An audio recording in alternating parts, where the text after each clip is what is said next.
8 अप्रैल 2025 को हरियाणा के गुरुग्राम जिले के बिनोला गांव में एक दिल दहला देने वाली घटना सामने आई, जिसने पूरे इलाके को हिलाकर रख दिया। इस दिन 24 वर्षीय नीलम, जो कि एक विवाहिता थी, उसकी उसके प्रेमी विनोद द्वारा चाकू से गोदकर निर्मम हत्या कर दी गई। नीलम अपने पति संजीव कुमार और 3 छोटे बच्चों के साथ एक किराए के मकान में रहती थी। यही नहीं, वो उसी इलाके में काम भी करती थी और अपने परिवार का सहयोग कर रही थी। ये वारदात उनके घर पर ही घटी, जिससे आसपास के लोग सदमे में आ गए। पुलिस द्वारा की गई शुरुआती जांच में सामने आया है कि नीलम के 2 पुरुषों, विनोद और सुधीर, के साथ निजी संबंध थे। बताया जा रहा है कि इसी को लेकर उनके बीच कई बार तनाव और कहासुनी होती थी। प्रारंभिक जांच के अनुसार विनोद को शक था कि नीलम अब उससे दूरी बना रही है और उसका झुकाव सुधीर की ओर बढ़ रहा है। इसी शक और गुस्से में आकर विनोद ने ये खौफनाक कदम उठाया। फिलहाल पुलिस ने आरोपी विनोद कुमार को गिरफ्तार कर लिया और पूरे मामले की गंभीरता से जांच की जा रही है। ये घटना समाज में महिलाओं की सुरक्षा और रिश्तों की जटिलताओं पर एक बड़ा सवाल खड़ा करती है। नमस्कार दोस्तों, स्वागत है हमारे चैनल पर एक बार फिर। आज हम लेकर आए हैं एक ऐसी कहानी जो हरियाणा के गुरुग्राम इलाके से है। कैसे एक शादीशुदा महिला का उसके आशिक ने उसके पति के सामने ही कर दिया कत्ल। वीडियो को लास्ट तक देखिए और अपनी राय कमेंट बॉक्स में जरूर लिखिए। अपना नाम और जगह का नाम जरूर बताएं कि आप कहां से हैं। अगले वीडियो में आपका नाम जरूर शामिल करूंगा। नीलम मूल रूप से उत्तर प्रदेश के एक छोटे से गांव की रहने वाली थी, लेकिन शादी के कुछ साल बाद वो अपने पति संजीव कुमार और 3 बच्चों के साथ बेहतर जीवन की तलाश में गुरुग्राम आ बसी थी। संजीव एक प्राइवेट कंपनी में मामूली सैलरी पर काम करता था, इसीलिए घर चलाने के लिए नीलम ने भी एक फैक्ट्री में काम करना शुरू किया। विनोद से पहली मुलाकात होते ही एक मामूली दोस्ती की शुरुआत हुई। नीलम की मुलाकात विनोद से उसी इलाके में हुई जहां वो काम करती थी। विनोद भी उसी फैक्ट्री या आसपास किसी छोटी कंपनी में काम करता था। वो जून की चिलचिलाती दोपहर थी जब नीलम पहली बार विनोद से मिली थी। फैक्ट्री की कैंटीन में पानी लेने लिए जब वो घड़ी की ओर देखती हुई भीतर दाखिल हुई, तभी विनोद की नजर उस पर पड़ी थी।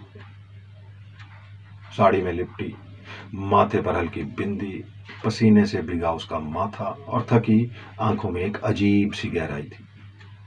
विनोद उस पल बस देखता रह गया। वो मुलाकात बस एक नमस्ते से शुरू हुई थी। धीरे धीरे नजदीकियां बढ़ने लगी।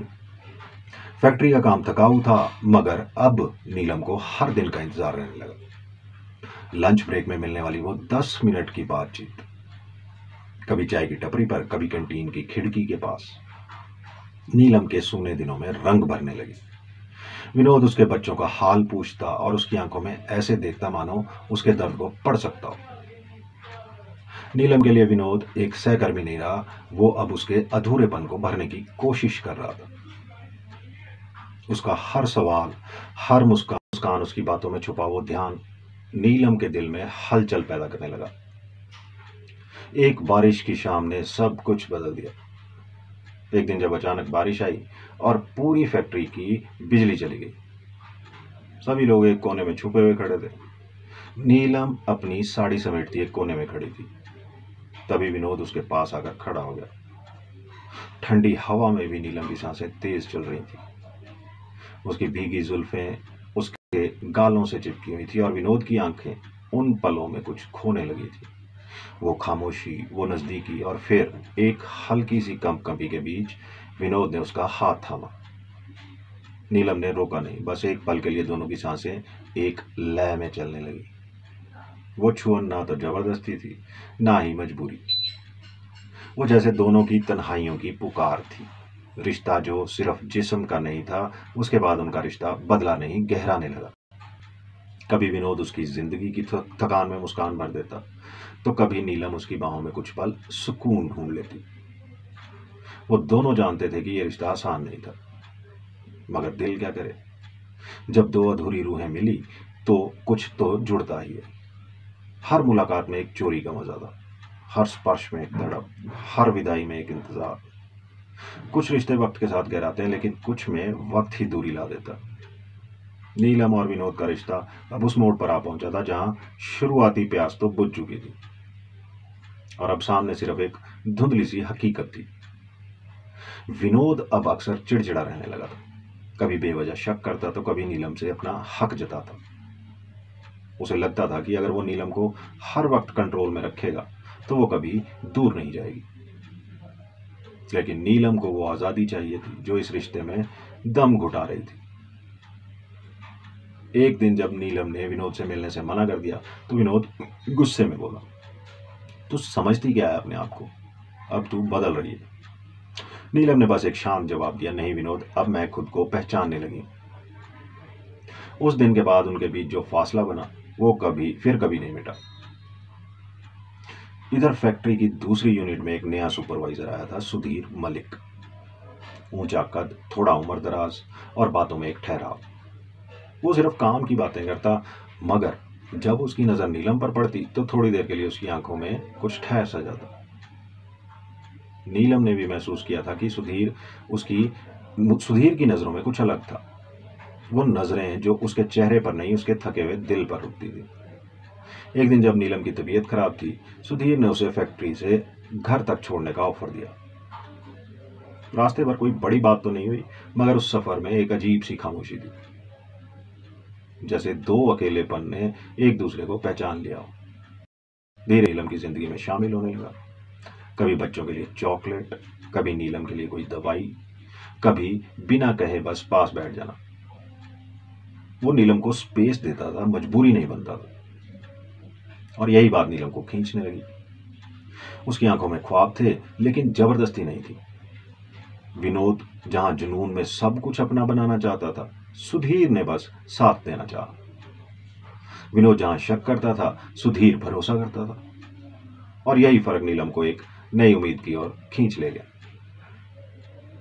8 अप्रैल 2025 की शाम, गुरुग्राम के बिनोला गांव की वो शाम रोज की तरह ही शुरू हुई थी, मगर हवा में एक अजीब सी बेचैनी थी। करीब 7:30 बजे जब संजीव कुमार रोज की तरह काम से लौटे, उन्होंने घर का दरवाजा खोला और घर के अंदर से आती आवाजें सुनी। वो आवाजें बहस की थी, और उस बहस में जुनून था, गुस्सा था और कुछ टूटा हुआ यकीन था। नीलम और विनोद आमने सामने खड़े थे। विनोद की आंखें लाल थी, जैसे रातों की नींद, जलन और ठुकराए जाने का जहर उसमें भर चुका। तू सुधीर से रिश्ता खत्म क्यों नहीं करती?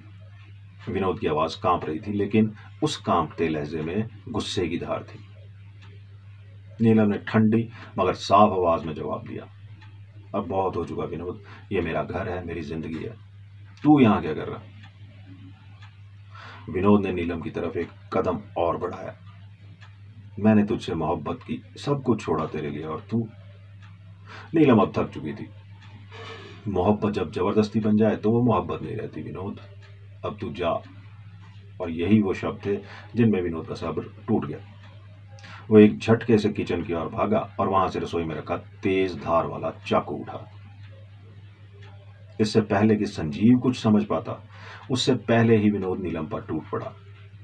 1 2 3 4 5 नीलम के चीखने की आवाज से पूरा घर दहल उठा। संजीव ने दौड़कर विनोद को रोकने की कोशिश की, लेकिन तब तक बहुत देर हो चुकी थी। नीलम जमीन पर गिर चुकी थी, खून में लथपथ, आंखें खुली, मगर उनमें सिर्फ एक सवाल था, क्या मेरी गलती सिर्फ इतनी थी कि मैंने खुद के लिए सोचना शुरू किया? विनोद डर गया। वो चाकू वहीं फेंककर तेजी से भाग गया। संजीव के हाथ कांप रहे थे, नीलम की नस ढूंढते हुए उसकी आंखों में आंसू बह रहे थे, लेकिन वो अब भी चाह रहा था कि कोई चमत्कार हो जाए। तुरंत ऑटो बुलाया गया। नीलम को खून से सने आंचल में लपेटकर संजीव ने उसे सिविल हॉस्पिटल रेवाड़ी पहुंचाया। रास्ते भर वो बार बार बस एक ही बात कहता जा रहा था, नीलम आंखें खोलो, बच्चों का क्या होगा? मगर जैसे ही हॉस्पिटल पहुंचा, डॉक्टरों ने चेकअप किया और कुछ ही पल में वो कठोर वाक्य सामने आया, वी आर सॉरी। नीलम अब इस दुनिया में नहीं रही। एक माँ, एक पत्नी, एक औरत जिसने बस थोड़ी सी आजादी चाहिए थी। अब खामोशी से एक खौस पड़ी थी, निर्जीव। अस्पताल से ही पुलिस को सूचना दी गई। कुछ ही देर में बावल थाना पुलिस मौके पर पहुंची। संजीव कुमार का बयान लिया गया और एफआईआर दर्ज की गई धारा 302 के तहत। पुलिस को शुरू से ही शक था कि यह मामला सिर्फ जुनूनी प्रेम का नहीं बल्कि 3 लोगों के बीच के टूटते रिश्तों और गलत उम्मीदों का विस्फोट था। सुधीर को थाने बुलाया गया। उसने साफ कहा, मेरा और नीलम का रिश्ता ऑफिस तक सीमित था, मगर मैं जानता था कि विनोद परेशान हो चुका था। उसने कई बार मुझे घूरा था, धमकाया भी था। अब पुलिस ने विनोद की तलाश शुरू की। वो अपना मोबाइल और पहचान के सारे सबूत छोड़कर भागा था, लेकिन कुछ गवाहों ने बताया कि उसे घटना के बाद गांव से बाहर भागते हुए देखा गया। 8 अप्रैल की रात गुरुग्राम और आसपास के इलाकों में अलर्ट जारी कर दिया गया। पुलिस को पूरा यकीन था कि विनोद कहीं ना कहीं अब भी उसी अंधेरे में छिपा है जहां से उसकी नीयत भटकी थी। 9 अप्रैल की सुबह बिलासपुर के एक सुनसान बस स्टॉप पर एक अकेला आदमी बैठा था, थका हुआ, बिखरा हुआ और शायद खुद से भी हार चुका। उसके पास कोई सामान नहीं था, सिर्फ एक पुरानी जैकेट और जेब में कुछ सिक्के। वो विनोद था। एक मुखबिर की सूचना पर पुलिस वहां पहुंची और बिना विरोध के विनोद को गिरफ्तार कर लिया गया। वो बस एक ही बात कह रहा था, मैंने जो किया वो प्यार नहीं था, पर मुझे लगा वो मेरी थी, हमेशा मेरी ही रहेगी। जब विनोद को थाने लाया गया तो उसकी आंखों में पछतावा तो था, मगर कहीं ना कहीं एक टूटी हुई मेंटेलिटी की परछाई भी थी। पूछताछ के दौरान उसने खुलकर स्वीकार किया कि नीलम ने मुझे नजरअंदाज करना शुरू कर दिया था। पहले सुधीर, फिर उसकी बेरुखी। मैंने खुद को बेबस महसूस किया। उस दिन मैं उसे बस समझाने गया था, मगर जब उसने मुझे घर से निकालना चाहा तो मेरा दिमाग ब्लैंक हो गया।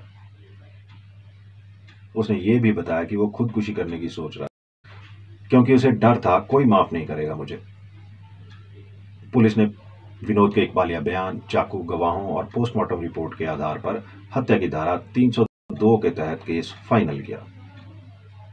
नीलम के पति संजीव और सुधीर दोनों को गवाह के तौर पर कोर्ट में पेश करने की तैयारी शुरू।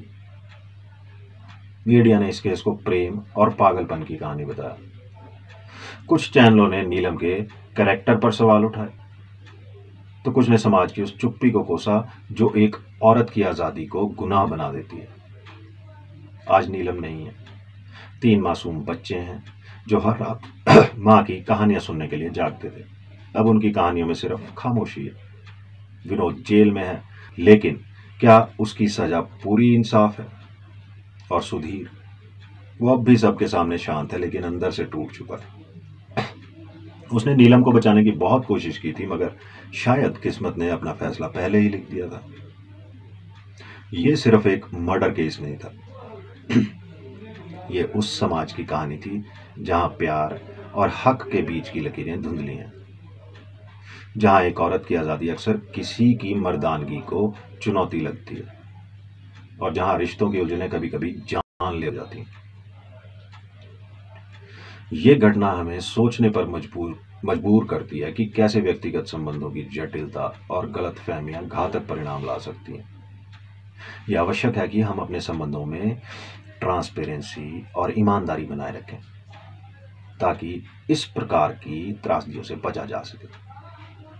कई बार रिश्तों की जटिलता और भावनाओं की उलझन इंसान को ऐसे मोड़ पर ला खड़ा करती है जहां से लौटना संभव नहीं होता। इसलिए हमें जरूरत है जागरूकता की, संवेदनशीलता की और साहस की।